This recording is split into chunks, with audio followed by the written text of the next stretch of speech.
இருளை விலக்கி உலகை எழுப்பும் ஞாயிறு அங்கே குடியிருப்பான். அவன் ஆனை முகத்தனின் அடியவர் மனத்தில் ஒளியாய் வந்து கொலுவிருப்பான்.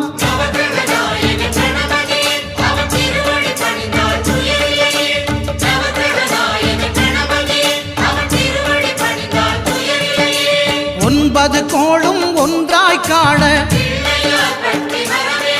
அங்கு கற்பகம் என்னும் கடவுளின் மெய்யில்